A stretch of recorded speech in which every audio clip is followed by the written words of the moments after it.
STAAR Part 6. This, of course, is the STAAR PowerPoint presentation, which covers Chapter 10 of Jarrett, dealing with the Great Depression. And this would be our sixth and final part.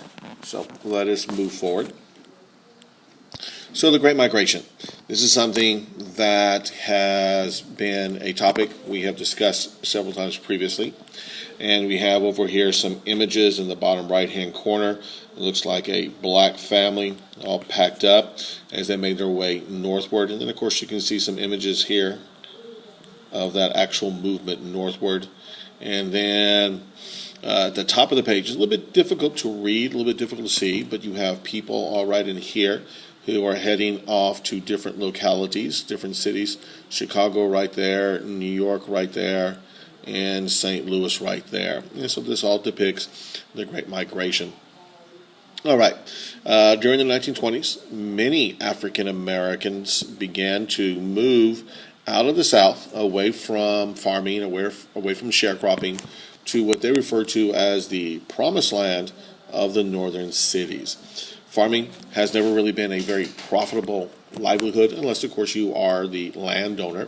But even then, farming does have issues in terms of outside influences, the weather. Too much rain, too little rain, you got hurricane, you got tornadoes, an early freeze. All those things can cause problems with farming, which make it less than profitable. And since blacks rarely owned land and only worked on the land, the ability that they had to acquire wealth, to make money, was really almost non-existent. So, African Americans moving out of the South toward the promised land, which are the northern cities. We refer to that movement as the Great Migration. They, African Americans, left in search of jobs in the industrial cities and to escape sharecropping, tenant farming, and of course the racism you find in the South. So reasons why blacks left the South and moved northward was looking for jobs, escape sharecropping, tenant farming, and of course the racism that is synonymous with the South of that period of time. It changed the culture of these northern cities, especially Harlem, which is a section of New York City. But New York was not the only city that was affected. All the major industrialized cities in the north and in around the New England and Great Lakes area were affected by this Great Migration. So the Great Migration, did it affect New York greatly? Yes, and particularly, of course, the section known as Harlem. But every major city was affected to one extent or another. Let's move on to our next slide. Continuing with the Harlem Renaissance. Now, unfortunately, I do not have, this is not a copy of this is a copy, not the original. And so down here in the bottom right, there's supposed to be a little bit of a clip from Cab Calloway at the Cotton Club. I think I've already shown you some of that. So no matter what we do, this is not going to work. So sorry about that. We do have the Jazz Age, and here's a little bit of a picture. I think this is also seen in another slide. Here you have the really nice, expensive car, the people that are dressed in their finest clothes that are heading outward. The 1920s, going to our first bullet under the Harlem Renaissance. The first bullet, the 1920s, also is often called the Jazz Age, because the importance of the new musical form that African Americans created, the African American music known as jazz, hence the Jazz Age. And so the rebirth of interest in African American culture became known as the Harlem Renaissance. Harlem, why? Because it is a predominantly black area in New York, and this is where the cultural growth, or the growth of African American culture, particularly in the arts, took place. Now, again, it did happen in places like Philadelphia, Boston, Chicago, even on the West Coast. But the people who came from New York, the people who went to New York to perform, were probably the best known of the black entertainers of the day. And so Harlem is given a great deal of credit. And so hence we call it the Harlem Renaissance. The Renaissance was more than just about the music. It included dance, the visual arts, literature, poetry. So We often think of the Jazz Age, again, the Jazz Age right here, but the Jazz Age and the Harlem Renaissance, let me rephrase that, the Harlem Renaissance was more than about music. It included the dance, the visual arts, painting, sculpting, literature, and poetry. Literature, of course, that could be works of fiction, it could be biographies, it didn't really matter what it was, and of course poetry. All of those, music, dance, visual arts, literature, and poetry, made up or helped contribute to Harlem Renaissance. Let's move to our next slide, and here we have some examples of some of the people who took place or whose work is part of the Harlem Renaissance. Let's take a look at each one. First off, we have Langston Hughes, a writer/poet who expresses pride in heritage as well as attacking racism. Now, all three of these individuals were mentioned in vocabulary terms, but what we have here are, number one, looks at each one of them, and here is a look at Langston Hughes, and then, of course, a little bit of their work. So, Hughes, writer-poet, expressed pride in his own heritage as a black man, as an African-American man, and attacked racism. There's a picture of him, and here is a little bit of a poem entitled, get that out of the way, there we go, entitled Harlem.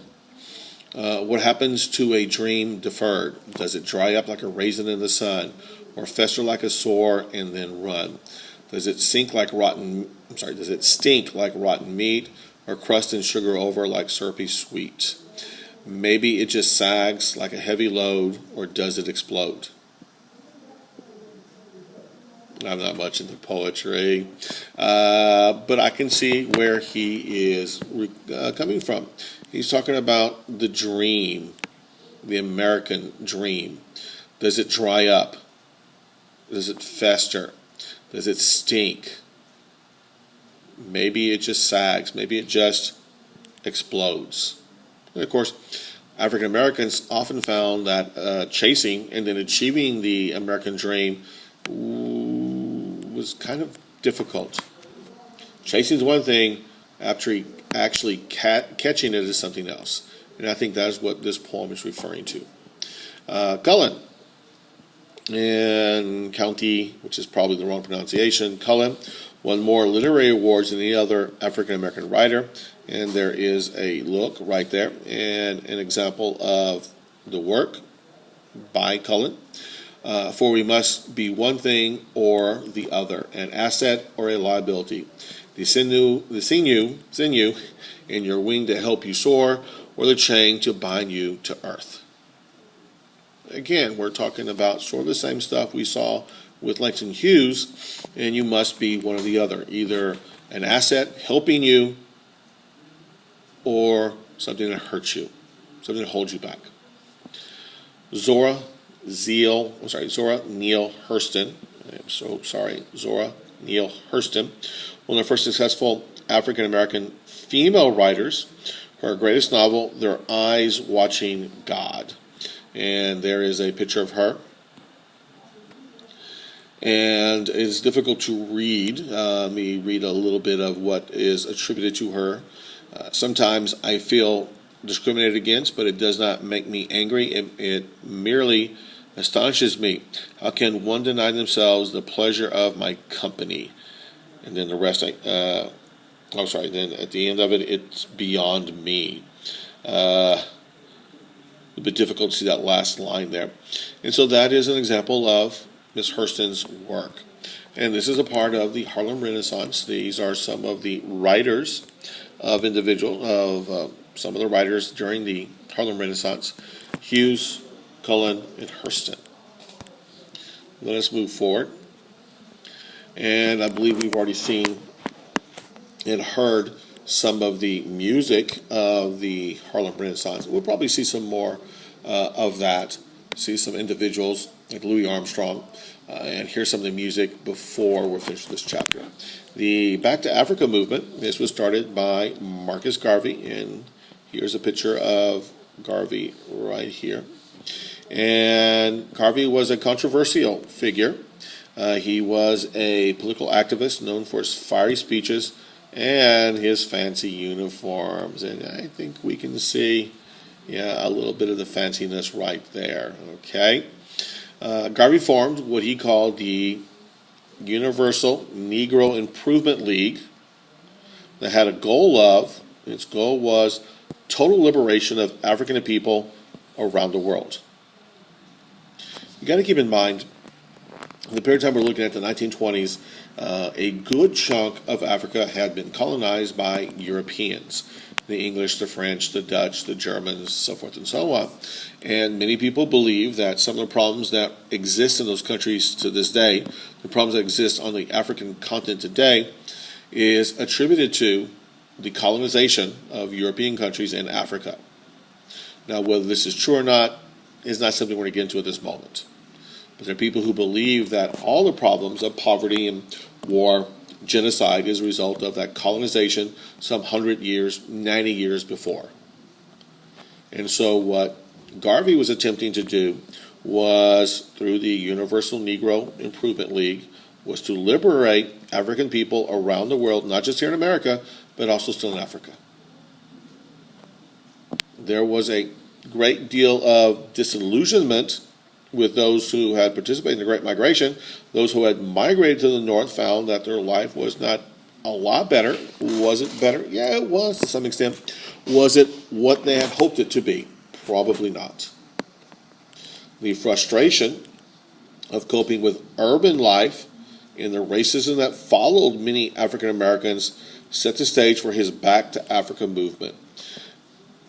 Slavery was primarily found in the South. That was ended, of course, with the end of the Civil War in 1865 and the passage of the 13th Amendment the same year.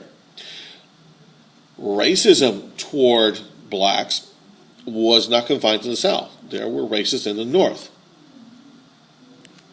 The North appeared to be a little bit more covert, hidden about its racism toward blacks, as opposed to the overt, open racism toward blacks in the South. So the North was more covert, the South more overt. But there still was racism. And of course you had urban life, which is difficult under the best circumstances. You add that to racism, and many African Americans saw, hey, Back to Africa movement, that sounds pretty good. Now, here in the middle of the page on the right side, if we as a people realize the greatness from which we came, we'd be less likely to disrespect ourselves. And I believe that is a quote directly from Marcus Garvey.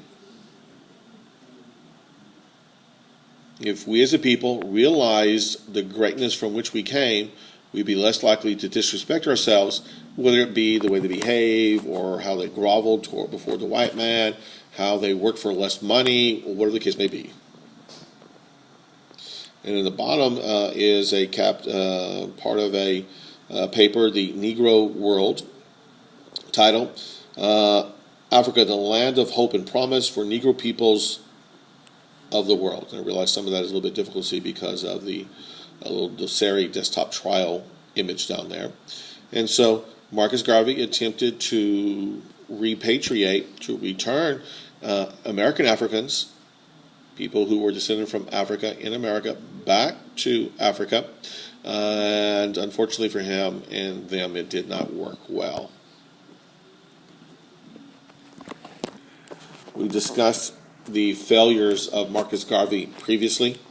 He was arrested for embezzlement. His cruise line, the Black Star, it was a cruise ship line. He embezzled money from it. He was arrested, convicted, and then deported. He originally was from Jamaica. He was deported back to Jamaica, and the whole Back to Africa movement sort of fizzled and faded away. Popular new heroes of the period of time. Now, again, I don't have the videos to go with this. We will look at some Charlie Chaplin stuff, and we'll look at some other things as well.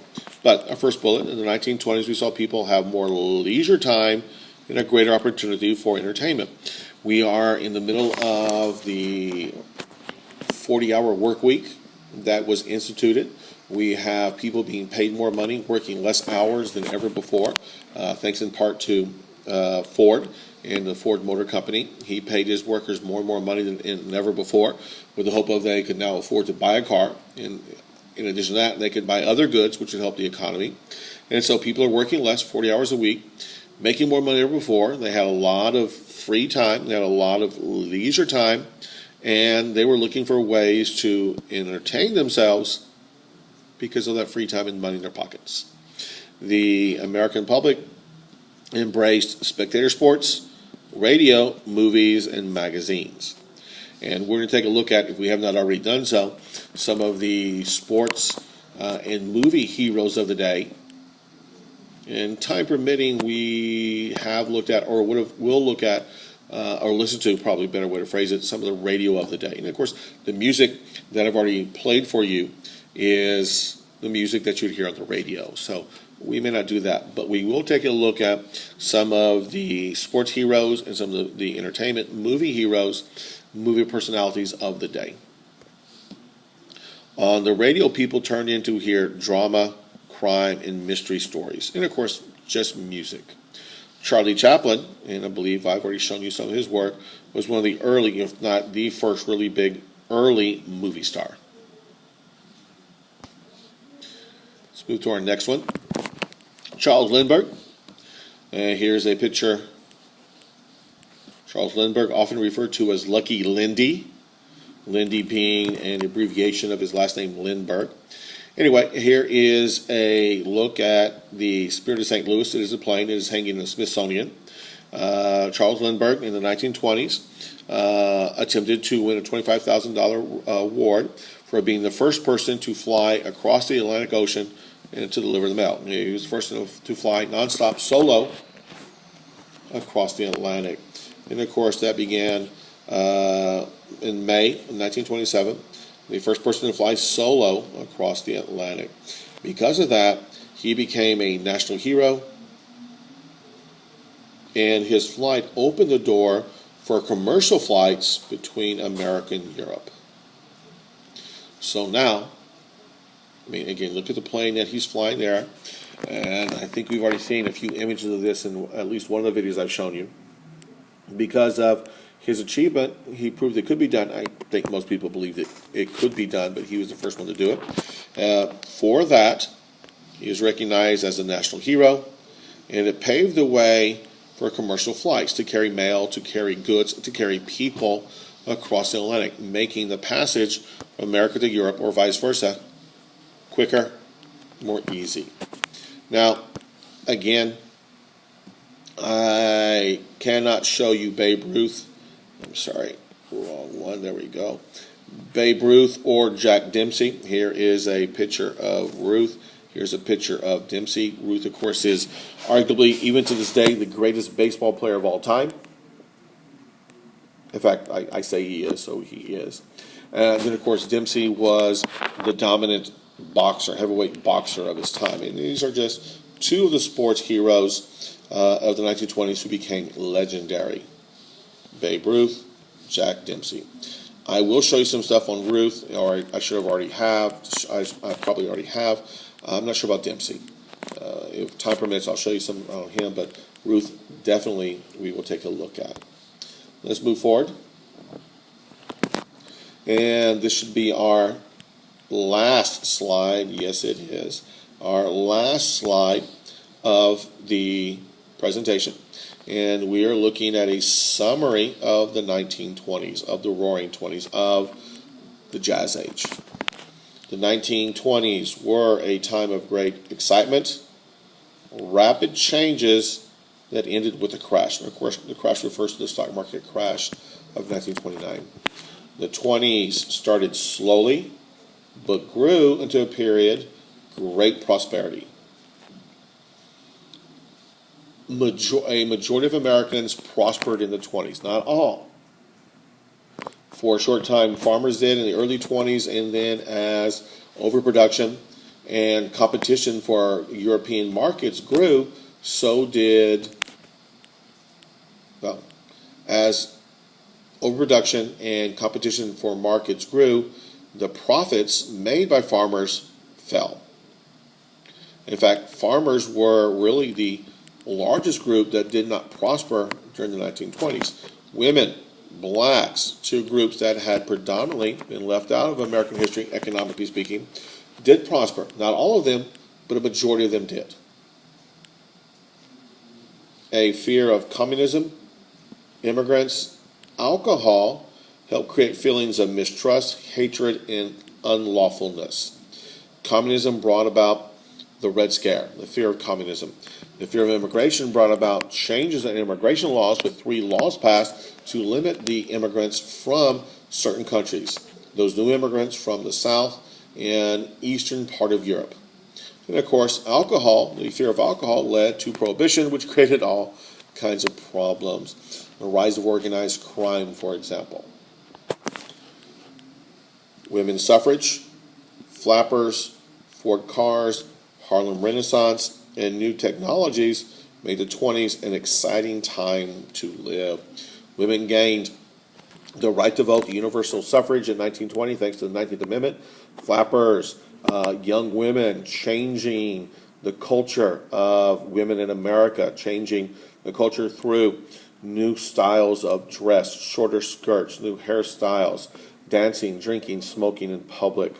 Ford revolutionized the industrial world through mass production, the creating, the building of cars. And again, it doesn't really matter what we are talking about, but we're talking about Ford cars, mass producing cars to the point where they were producing a new car every 10 seconds. That made cars more affordable. Because of the large supply of cars being produced, he could charge less, make it more affordable to most Americans. Harlem Renaissance brought about a deeper, new and deep appreciation of black artists, whether they be musicians, singers, dancers, painters, sculptors, writers. The technologies, there's so many of them that creates this exciting time. Motion pictures, the radio, the industrialization of America, the electrification of America. All of those created jobs, created wealth, and made life not only exciting, but more pleasurable. Again, keep in mind, you can now drive a car. You could buy and drive a car to Harlem to watch black musicians. You could take with you a young woman dressing like a flapper after she had just voted. I mean, come on, what is there not to like? Finally, the 20s roared until the stock market crashed because of overspeculation, because of buying on margin, because of unsound business practices, which we will take up in greater depth in the next chapter. All these events, all of these events led to, help contribute to the Great Depression, which is what we'll take up in the next chapter. Okay, we have finished our final STAAR presentation. This is a STAAR PowerPoint, and this was part 6. We're done.